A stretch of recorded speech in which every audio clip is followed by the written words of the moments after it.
Hello बच्चों, let's read this question.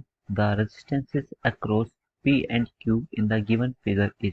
सो हमें figure given है और हमें P और Q के बीच इक्विवेलेंट रेजिस्टेंस निकालना है। तो P और Q के बीच निकालें, चाहे हम B और C के बीच निकालें, एक ही बात रहने वाली, क्योंकि इन दोनों के बीच कोई रेजिस्टेंस नहीं है। तो एक ही बात रहेगी और हम इसको आगे सोल्व करते हैं।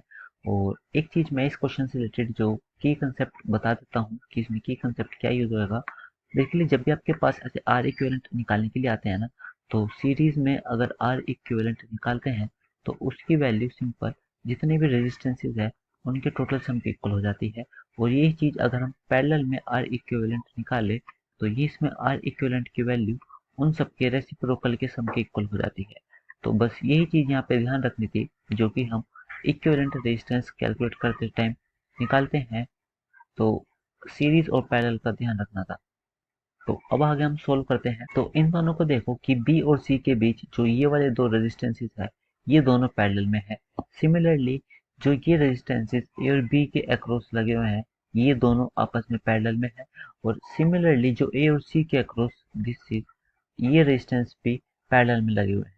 तो मैं इसको पैरेलल में रेजिस्टेंस को सोल्व करके एक सिंपल सर्किट ड्रॉ करता हूँ कि ये हो गया आपका ए बी एंड ये हो गया आपका बी सी एंड ये हो गया आपका ए सी। तो इन दोनों का जो आर इक्विवेलेंट आ जाएगा, this is R by two, this is R by two and this also is R by two.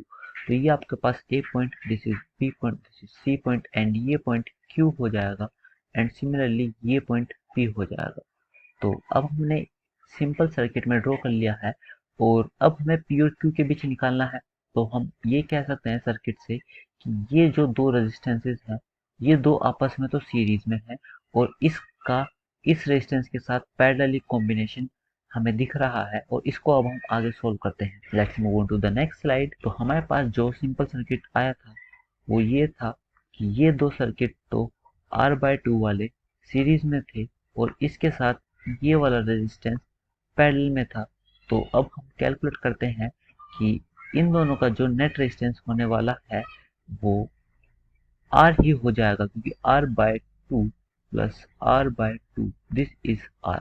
तो यही आपका सिंपल आर ओम का रेजिस्टेंस हो जाएगा और ये आर बाय टू के साथ पैरेलली कनेक्ट है, क्योंकि ये वाला हमें बी पॉइंट गिवन है और ये वाला हमें सी पॉइंट गिवन है। सो इसको सोल्व कर लेते हैं। आपका जो आर इक्विवेलेंट हो जाएगा across P Q. P Q कहाँ है कि ये आपका पी पॉइंट एंड ये आपका क्यू पॉइंट। तो फिर ये आपका होने वाला है R into R by two upon R plus R by two. अब इसको सोल्व करेंगे तो फिर ये आपका जो रेजिस्टेंस आने वाला है, this comes out to be R by three. तो यही हमारा आर इक्विवेलेंट हो जाएगा उस सर्किट का जो पीसी के अलोंग आर इक्विवेलेंट आएगा। तो हम अपने ऑप्शंस को चेक कर लेते हैं। जो हमारा ए ऑप्शन है which is R by three, this is the correct option. I hope you understood. Thank you so much. Take care.